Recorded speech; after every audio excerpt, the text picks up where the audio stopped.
Quando você começar a impor limites e a dizer não, o chantageador emocional vai mudar de tática. Vai usar a cara feia, o bico, o silêncio punitivo ou frases como: pensei que pudesse contar com você, ou depois de tudo o que fiz por você, é assim que você me trata? Ele tenta fazer você se sentir egoísta, esperando que o desconforto da culpa faça você ceder e voltar ao papel antigo de salvador de folgados. Mas aqui está o que precisa ficar claro: a reação do outro ao seu não, a cara feia dele ou a raiva dele, são escolhas que pertencem a ele e não a você. Você controla a sua resposta. O que o outro faz com a resposta dele está além do seu controle. Pensa no arqueiro que atira a flecha com precisão. Uma vez que a flecha deixa o arco, a forma como o vento sopra ou como o alvo se move não depende mais do arqueiro. Ele fez a parte dele com integridade. O mesmo vale para o seu não.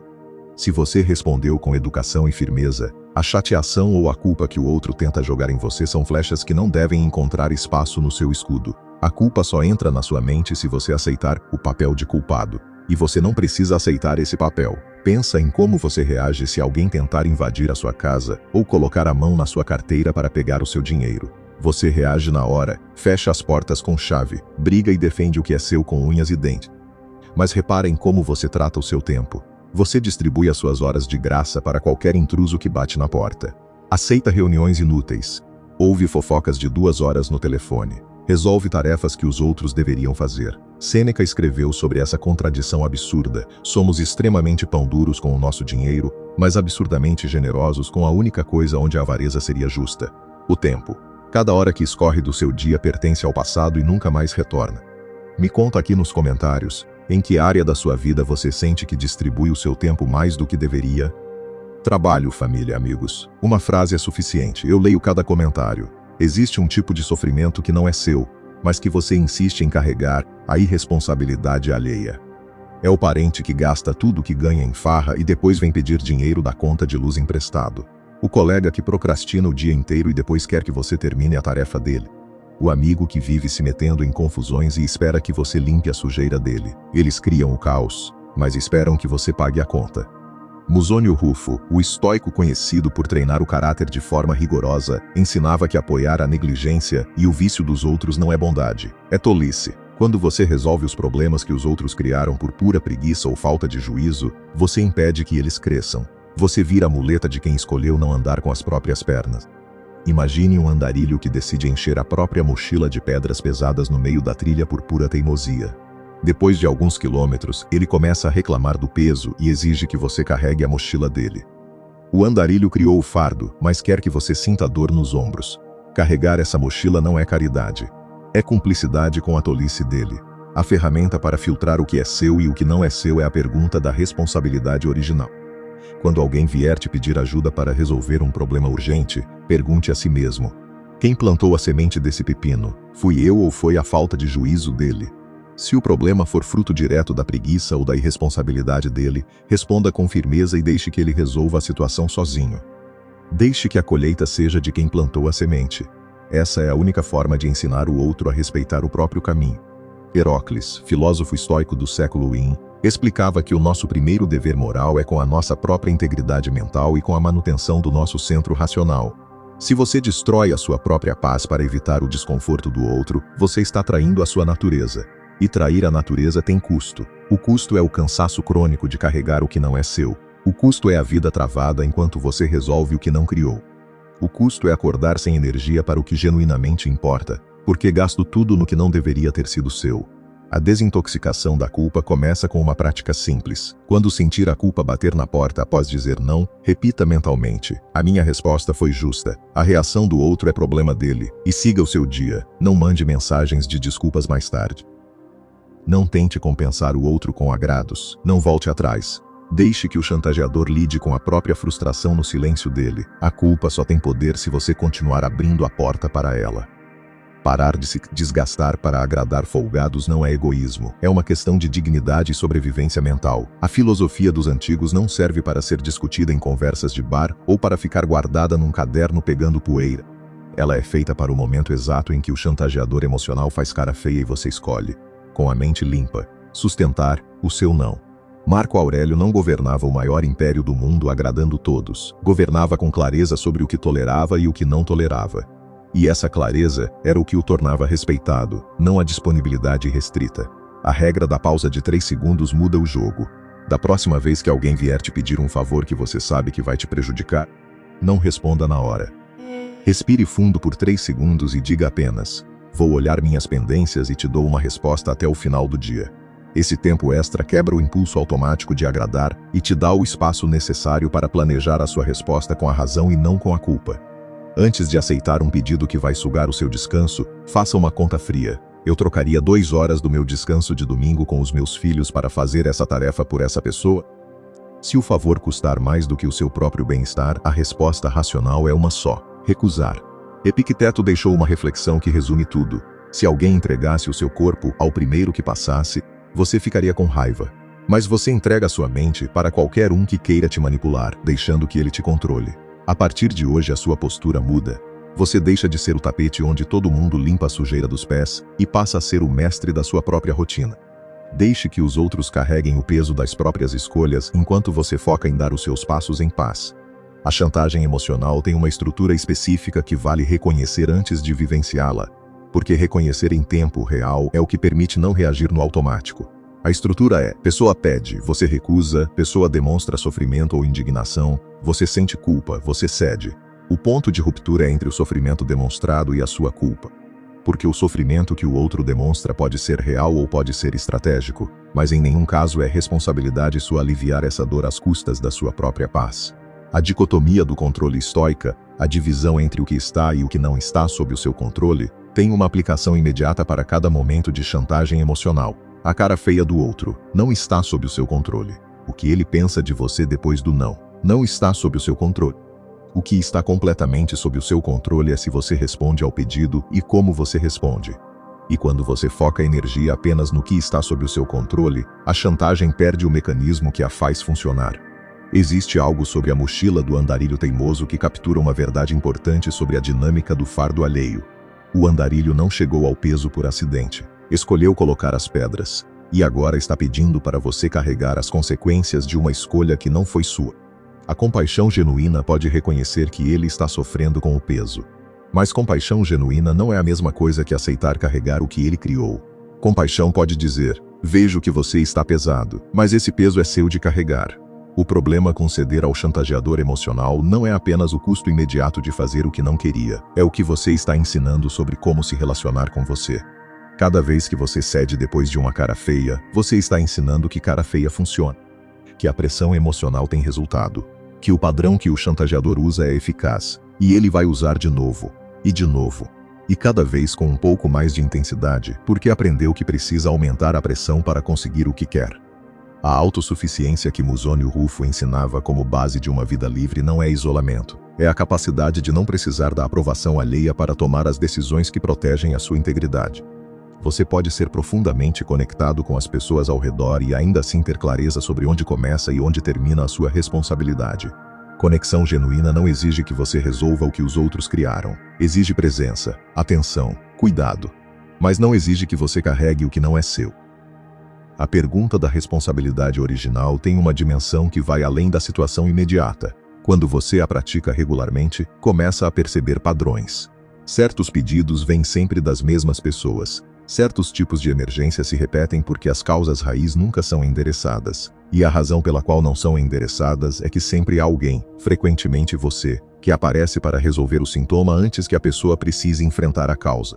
Deixar que a colheita seja de quem plantou a semente não é crueldade. É a única coisa que cria condições para que a semente mude.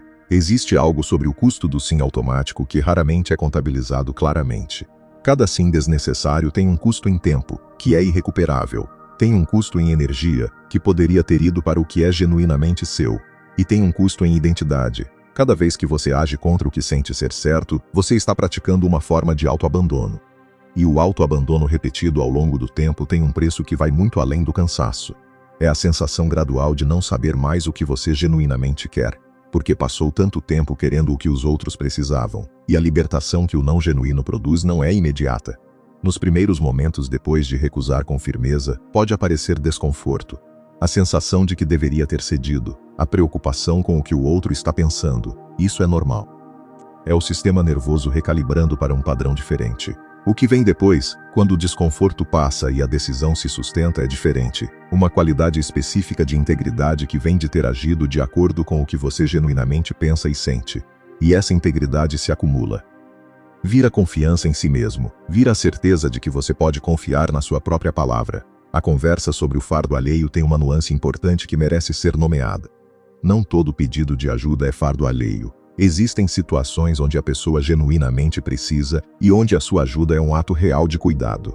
A distinção não é entre ajudar e não ajudar, é entre o que tem origem na irresponsabilidade do outro e o que tem origem em circunstâncias genuínas. E a pergunta da responsabilidade original é exatamente o filtro que faz essa distinção. Não para que você nunca ajude ninguém, para que você ajude de forma que serve ao crescimento de quem... A autossuficiência que os estoicos praticavam tem uma implicação específica para o tema dos limites que raramente é nomeada. Ela não é apenas boa para você, é boa para as pessoas ao redor. Quando você para de resolver o que o outro criou, você cria as condições para que ele desenvolva a capacidade de resolver. Quando você para de ser a muleta, ele precisa aprender a andar com as próprias pernas. E isso, ao longo do tempo, é muito mais valioso do que qualquer solução que você poderia ter providenciado. Você não os abandona quando se recusa a carregar o fardo deles. Você acredita que eles são capazes de carregá-lo. O custo físico de carregar o que não é seu é real e raramente é reconhecido. Quando você carrega responsabilidades que não criou, o sistema nervoso registra a carga como estresse. O cortisol sobe, a ruminação aumenta, o sono fica comprometido. E você acorda no dia seguinte com menos energia para o que é genuinamente seu. Esse custo é invisível porque aparece como cansaço geral, como irritabilidade sem causa aparente, como a sensação de estar sempre um passo atrás da própria vida. Mas a causa está na carga que você aceitou carregar. E existe algo sobre o que acontece quando você para de aceitar o fardo alheio que pode surpreender. O espaço que se abre. De repente, há energia disponível que antes estava sendo consumida em outras pessoas e seus problemas. Há tempo que antes estava sendo ocupado com o que não era seu. E esse espaço, inicialmente, pode parecer vazio ou até gerar desconforto, porque você estava tão acostumado a estar ocupado com o que não era seu que não sabe o que fazer com o que é. Mas com o tempo, esse espaço começa a ser preenchido com o que genuinamente importa para você. E aí você entende o custo do que estava carregando. O estoico que Epicteto descrevia não era uma pessoa que não sentia. Era uma pessoa que não deixava que o que sentia determinasse o que fazia. E essa distinção é especialmente relevante para o tema dos limites. Você pode sentir a culpa depois do não. Pode sentir o desconforto de saber que o outro ficou magoado. Pode sentir a vontade de compensar. Esses sentimentos são reais e são humanos. O que o estoicismo pede não é que você não os sinta, é que você os observe antes de agir sobre eles. E nessa observação, muitas vezes, você vai perceber que a ação que a culpa está pedindo não é a que serve ao bem de ninguém. Existe algo sobre o respeito que o não genuíno gera que não é imediato. No curto prazo, a pessoa pode ficar brava, pode fazer cara feia, pode tentar outras táticas. Mas ao longo do tempo, quando as pessoas percebem que a sua decisão é firme e consistente, algo muda. Você começa a ser tratado com mais cuidado. Os pedidos ficam mais considerados. As pessoas passam a avaliar antes de pedir, sabendo que não vão receber um sim automático. E essa mudança, que pode levar semanas ou meses, é o que o sim automático nunca conseguia produzir. A questão final sobre limites é uma questão de identidade. Não é apenas sobre dizer não a pedidos específicos. É sobre qual versão de si mesmo você está praticando ser. Cada sim dito por medo pratica uma versão de você que age contra o que sente. Cada não dito com clareza pratica uma versão de você que age de acordo com o que sente. E o que você pratica é o que você se torna, não de um dia para o outro. Com repetição, com consistência, com cada escolha pequena ao longo do dia que vai somando uma identidade. A liberdade que os estoicos descreviam não é a ausência de pedido. Haverá sempre pessoas pedindo, situações exigindo, pressões chegando. A liberdade está em não ser automaticamente movido por cada pedido que chega, em ter um chão de onde você avalia. Isso merece o meu tempo e a minha energia? Essa pergunta, feita com honestidade e respondida com clareza, é o que separa uma vida vivida de acordo com os próprios valores de uma vida vivida ao serviço das expectativas dos outros. Você deixa de ser o tapete onde todo mundo limpa a sujeira dos pés. Passa a ser o mestre da sua própria rotina. Deixa que os outros carreguem o peso das próprias escolhas, enquanto você foca em dar os seus passos em paz. Não porque não se importa com as pessoas, mas porque aprendeu que se importar de verdade não exige se destruir. Pode acontecer com clareza sobre o que é seu de dar e o que precisa ficar com quem criou. O espaço que se abre quando você para de carregar o que não é seu pode ser assustador no início.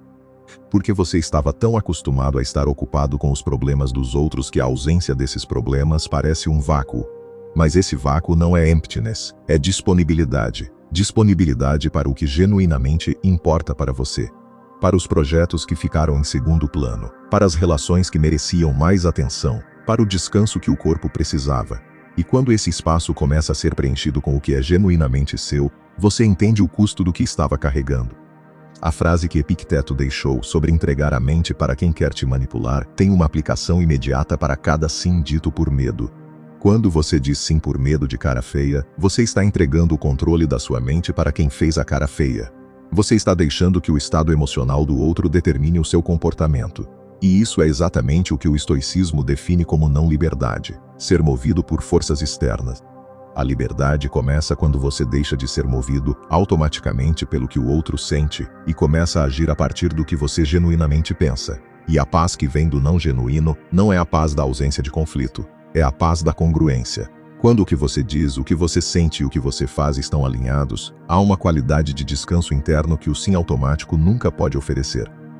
Porque o sim automático cria a dissonância de dizer uma coisa enquanto sente outra. E a dissonância tem custo. A congruência, construída com cada não dito com clareza, é o alicerce da paz que os estoicos chamavam de tranquilidade da alma. A pergunta da responsabilidade original, quando praticada consistentemente, revela algo sobre o tipo de pedidos que chegam até você. Porque quando você começa a responder de forma diferente, o tipo de pedido começa a mudar. As pessoas que faziam pedidos que esperavam um sim automático começam a pensar antes de pedir. Passam a avaliar se o pedido faz sentido, se a situação genuinamente justifica pedir. E as que fazem pedidos genuínos continuam fazendo, sabendo que quando você diz sim, é um sim real. O limite não é o fim da generosidade, é o que a torna sustentável. Quando você cuida da sua própria paz, quando protege o seu tempo e a sua energia, você tem mais de ambos para oferecer quando escolhe oferecer. A generosidade que vem do não limite se esgota. A que vem do não genuíno praticado com clareza cresce, porque está sendo alimentada por uma escolha real e não drenada por uma obrigação que nunca termina. E a tranquilidade da alma que os estoicos praticavam não é um estado de chegada. É o resultado de uma vida de escolhas alinhadas com os próprios valores. Começa com o próximo não que você sustenta. Minha paz não tem preço, e agora você sabe como protegê-la. E cada não dito com clareza é um passo de volta para si mesmo. Para a versão que age de acordo com o que genuinamente pensa, sente e valoriza. A liberdade começa aqui, com a próxima escolha. Sêneca dizia que o dinheiro pode ser recuperado, mas cada hora que escorre pertence ao passado. E cada sim dito por medo levou consigo horas que não voltam. A partir de agora, cada hora é sua para escolher. O arqueiro fez a parte dele com integridade. O vento e o alvo são problema deles. Você faz a parte sua, com clareza sobre o que é seu, com firmeza sobre o que não é, com a paz que vem de agir de acordo com isso. Epicteto: se alguém entregasse o seu corpo ao primeiro que passasse, você ficaria com raiva. Mas você entrega a sua mente para qualquer um que queira te manipular. A partir de hoje, isso muda. Minha paz é prioridade. E começa com a próxima escolha que você fizer. E quando alguém te pede o que não é seu de dar, a resposta mais genuinamente gentil que existe é um não claro e firme. Porque o sim falso não ajuda ninguém no longo prazo. Nem você, nem eles. Razão como estilo de vida, virtude como força, disciplina como caminho. E a paz que vem de agir de acordo com esses valores é a única que dura. A generosidade que vem do não limite se esgota inevitavelmente. A que vem do não genuíno praticado com clareza e firmeza cresce ao longo do tempo. Escolha qual você vai praticar a partir de agora, e o limite que você vai manter hoje é diferente dos anteriores, porque agora você entende o custo de não mantê-lo. Não apenas para você, para todo mundo ao redor. Minha paz não tem preço, e a partir de agora você para de vendê-la por aprovação de quem não paga as suas contas. Devagar, com cada limite mantido com firmeza e sem culpa, tudo genuinamente muda. E você merece uma vida alinhada com o que genuinamente valoriza, não como conquista futura, como escolha de agora. Começa com o próximo não. E quem fica depois que você começa a dizer não com firmeza é quem genuinamente está lá por você e não pelo que você pode oferecer. Com clareza sobre o que genuinamente importa. Com firmeza sobre o que não é seu de carregar. Com a dignidade que vem de agir de acordo com os próprios valores. Minha paz genuinamente não tem nenhum preço que valha ceder. E você acabou de aprender como protegê-la de verdade e com muita clareza. com cada escolha genuína e consciente que você fizer agora em diante. Tudo muda. Se algo do que foi falado aqui chegou em você, se você se reconheceu carregando o que nunca foi seu, eu te convido a conhecer o método. Devagar, tudo muda. É um caminho de desenvolvimento emocional que vai te ajudar a identificar o que genuinamente é seu de carregar e o que é fardo alheio que você aceitou por medo, a desintoxicar a culpa que o chantageador planta para te manter preso, e a construir, com cuidado genuíno e com a consistência que esse processo pede, uma vida com limites reais que geram respeito real. O link está na descrição desse vídeo. Se esse conteúdo chegou onde devia, compartilha com alguém que você sabe que precisas ouvir isso. Aquela pessoa que acorda todo dia com o peso do que não criou, que termina o dia exausta pelo que não era dela para resolver. E se ainda não acompanha o canal, inscreve-se agora, pois toda semana tem conteúdo novo por aqui, pensado com cuidado para pessoas que estão levando o próprio desenvolvimento a sério. Ativa o sininho para continuar essa jornada e ficar por dentro dos próximos conteúdos. Vejo você no próximo vídeo. Lembre-se, devagar tudo muda.